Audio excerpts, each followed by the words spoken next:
Yo, we are back here in the lounge, hanging out, rocking, rolling, and it's episode 26. I want to say shout out. That was the the O'Kelly's jersey number I wore when we played that beer league hockey season. I was like 88 when we were borrowing those jerseys with the big smiley face on them, and then 26 is what I wore uh, when we got the new jerseys, and that was the closest number to 25, which I believe was my age and also Darren McCarty's number. I hadn't yet known Darren McCarty on a personal level, and to the extent that I do now, I had a small, brief interaction with him one time in the Jars in Mount Pleasant, where I was currently employed. Still am an employee of Jars, but met him, talked to him briefly, told him I was a fan of his, the show he was a part of, the network here, Woodward, and just thought he was so cool. That was such a fun interaction, so positive and welcoming, and just grateful for that, man. It just definitely like just elevated him as far as like my like personal like favorite athletes of all time, especially like Detroit athletes. And like I said, that's like number 26 is what I wore for O'Kelly's that like fall beer like winter beer league team, and then I don't remember what number I had when we played with the not even Lincoln Financial, I think it was what it was, or something like that. We played on a different team in the spring, um, and that we a little bit of a better team. That was pretty fun, man. I miss beer league hockey, man. That was so much fun. I ended up like getting tossed in the penalty box a couple times. Um, Scored my first goal, only goal I ever scored. But man, like scored a goal that was pretty fucking sick. Just get in front of the net, keep your stick on the ice, and just ripped one home one time. Uh, I suck. I can't stop really. I can skate a little bit, but I can't really stop. And I got a little bit better as like each week as we kept skating and practicing and whatnot. But I mean, we weren't really practicing. It was just like you go to the game, that's when you skated, but you got your practice in. But man, that was so much fun. Like I wish I wish I could get like signed back up. Gotta like maybe save up some dollar bills, y'all, and get signed up for like a fall league or like a winter league.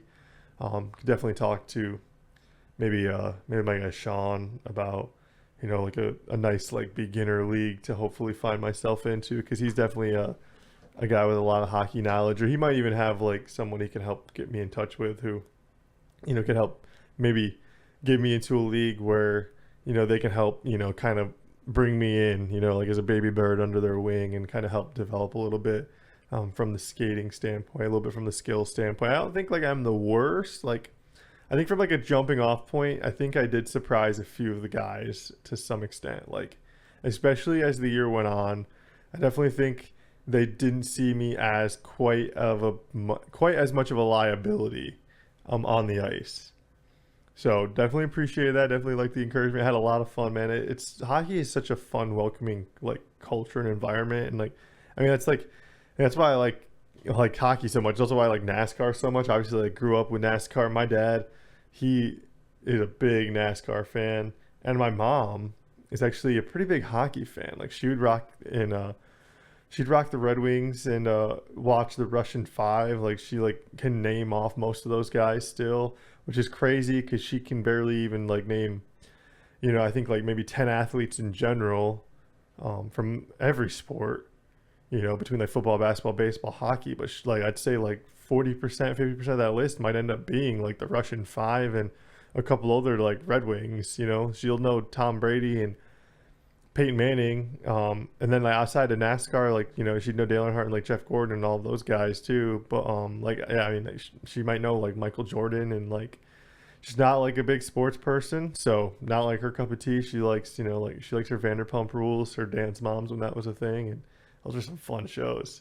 But yeah, I mean either nonetheless, like hockey and NASCAR have always been like two of like the bigger like sports in my life that I've like tapped into or like paid attention to, at least like growing up. Like when you don't have as much control about like what's going on in your life, you're more or less just like a passenger along in the ride for a long time, for 18, 20, 25, 30. I mean however long it takes you to like really take the reins in life. But it's just so whatever you're around helps kind of like shape and mold you and like develop interests or disinterests, and like I definitely got the bug and got the hook from like those things. I mean, Monster Jam, another thing from growing up, checked out, but um, yeah, I mean, had a fun weekend at the track. I kept thinking about just like how cool it'd be to like uh, just get a driver's number tattooed on you. That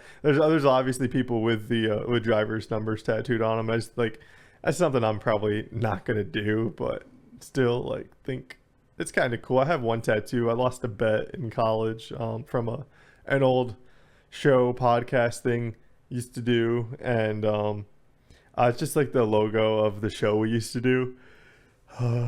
Fighting off the yawn.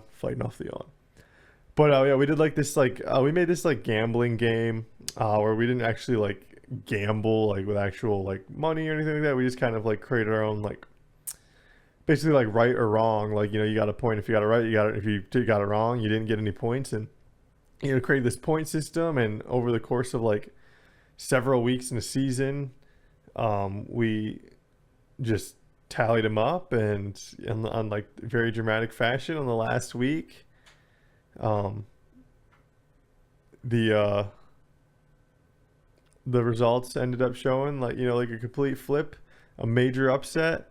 I went from first to worst and ended up getting the tattoo of the show logo right here on my thigh, which like if you might have seen in previous episodes, I know when we were sitting over in like the golden massage chair, you could probably peek and see the tattoo from there for sure.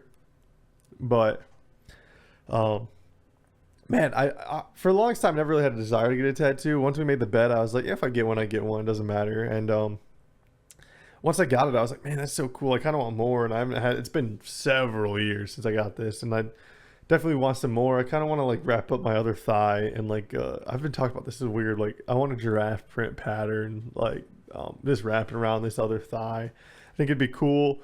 A little bit of like a special connection, just like an homage to something I like, something I do, something I enjoy, and yeah, I mean it's something like I'll eventually share once once that chapter is closed officially and whatnot. But for now, it's still we're still writing down a few more pages and enjoying it. So that's it's definitely something to look forward to on the weekends. But got a couple other tattoo ideas. I think I've talked about it before, like, just getting like, the world keeps spinning right here, just tattooed on my forearm, just to, like, as like an easy reminder.